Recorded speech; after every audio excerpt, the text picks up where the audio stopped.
Well, this certainly has been a busy week. The Clancy tour is coming to an end, new blurry face posters are popping up, and new merch is being teased. And in addition to all of that, with the end of the Clancy tour and the final FPE pre-show premiere event, there is one more letter which has been revealed and released. And it is different to the other normal, typical FP letters because it is not just from a bandito or a citizen of Dima or even just the torchbearer. It is a new letter from Clancy. Now, there are a couple of letters which have appeared at these shows which I haven't had a chance to look through yet in a video, at least. I have scanned them on my own time. But for the sake of this video, I thought it would be worthwhile just to look at this new letter and see what it has to say, see what keys or clues it might hold for the end of this story, as it appears we are fast approaching the end, or the beginning of the telling of the end. So, with that being said, let us take a look at this letter and see what it has to say. It is addressed to the torchbearer, and Clancy writes, "The crown is heavy, but I can carry it. The city needs hope, and I alone can give it to them. But the city needs to feel powerful again, and snap out of the lifeless obedience they've been trapped in. I can give it to them. I can give them hope. I will be their example of absolute power. I feel alive again." Clancy, with 4 dots underneath. Well, first of all, right off the bat, it appears that the implication is quite strong, that Clancy is going to become a bishop, or at the very least, a leader of Dima in his own right.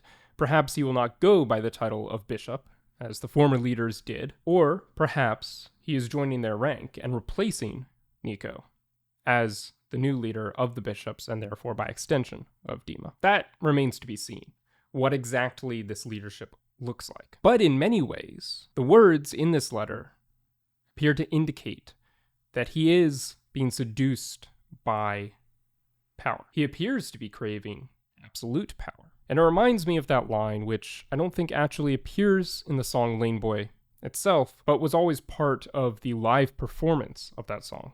The line, "tempted by control, controlled by temptation." Here, Clancy wants the control of the city of Dima because he believes he can be a better leader for the city than the bishops were. And perhaps he is right. In fact, I'd be inclined to believe that he is, as long as his motivations stay pure when he takes control and leadership of the city. And I think that is the greatest concern. And that really will signal whether or not Clancy won, or Nico/Blurryface won the fight. Because ultimately, yes, Clancy could physically win, overpower Nico, and take control of the city. But fundamentally, what Clancy, or part at least, of what Clancy is fighting against in Blurryface, as we discussed in one of these other videos looking at these letters, is this temptation and need for control. Now, as I mentioned a moment ago, I am inclined to give Clancy the benefit of the doubt, but I do think it is a dangerous line to ride, assuming that you are the one who can save the city by having absolute power over the citizens. Now, I'm not suggesting that leadership in Dima needs to be done away with, but the words used in this letter, the wording of it, the phrasing of it, the tone of it, imply a sort of arrogance, which we haven't quite seen in Clancy before now. And reminds me not only of that line from the live performances of Lane Boy, but also reminds me of the end of Lord of the Rings, when Frodo at last has won, has made it to Mount Doom, has accomplished his mission, but there he holds absolute power in his hands, and there he refuses to give it up, because he believes that it should be his by right. And it is the unassuming companion who has helped guide him to this point, who tries to talk him out of that, who tells him he must give up this power. But Frodo refuses until he is attacked by someone who also craves that absolute power even more fully. And there have been a number of other elements to the story which remind me of Lord of the Rings, and I know Tyler Joseph is a fan of that saga. So I would not be surprised if the connection here is intentional. Does that mean that we are going to see something exactly the same? Does that mean that Clancy has actually been fully corrupted by this lust for power?